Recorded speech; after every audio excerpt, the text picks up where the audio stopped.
সেই সঙ্গে আমাদের সেই ঐতিহাসিক মুহূর্ত, যে মুহূর্তের জন্য আমাদের আজকের এই শুভ উদ্বোধনী অনুষ্ঠান। দাদার সঙ্গে হাতে হাত কাঁধ মিলিয়ে আমি দাদার যে কথা দিয়েছি, আগামী দিন এই দুর্গা চৌধুরী পাড়ার যে ছেলেমেয়েরা যারা আজকে যে উদ্দেশ্যে আমরা আজকে হোস্টেল করছি,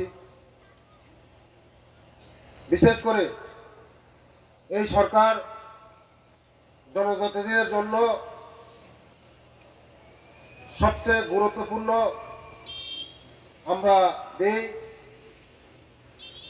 আগে যে দীর্ঘদিনের সরকার ছিল শুধু জনজাতিদের কথা বলতো, কিন্তু কাজে কাজ কোনো কিছু হতো না। আজকের জনজাতিরা দীর্ঘ বামফ্রন্ট সরকার 35 বছর করেছে। আজকের জনজাতিরা যদি 35 বছর তারা কাজ করতো আমাদের জন্য, আমাদের অনেক কিছু হতো। এই 35 বছরের মধ্যে আমাদের জনজাতিরা না জলের ব্যবস্থা আছে, না রাস্তার ব্যবস্থা আছে, না খাওয়ার ব্যবস্থা আছে, না লেখাপড়ার ব্যবস্থা করার আছে, কোনো কিছু নেই। বঞ্চিত বঞ্চিত বঞ্চিত আমাদের শোষণ করেছে তারা।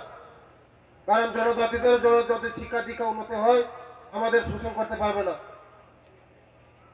তার জন্য আমাদেরকে আমরা শোষণ করেছে ওই বামফ্রন্ট নামক সরকার। আমাদের শিক্ষা দীক্ষার মধ্যে উন্নতি করতে দিচ্ছে না, করছে না। আমাদের সরকার আসার পরে মাত্র 6 বছর সরকার হয়েছে।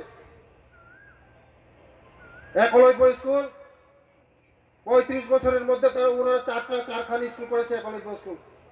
আমাদের 6 বছরে আমরা নতুন 18টা একলব্য স্কুল খুলেছি। শিক্ষা দীক্ষা ছাড়া কোনো জাতি উন্নত হতে পারে না। যে জাতি শিক্ষা দীক্ষা পিছনে, এই জাতি পিছনে। তাই আমরা শিক্ষা দীক্ষার উপর আমরা গুরুত্ব দিই। আজকে যারা পড়াশোনা করবে এখানে, তারা থাকা খাওয়া পড়াশোনা সব ব্যবস্থা করা হবে। রেজাল্ট ভালো করবে,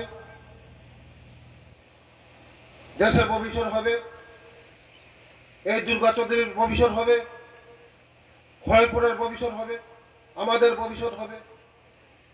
লেখাপড়া ছাড়া কোনো কিছু জাতির উন্নতি হয় না। তার জন্য আমরা আমাদের সরকার গুরুত্ব সহকারে এই এডুকেশনকে, জনজাতি, আজকে জনজাতিরা 70-75 বছরে যে সরকার করতে পারে না, আমাদের সরকার 6 বছরের মধ্যে করে দেখিয়েছে।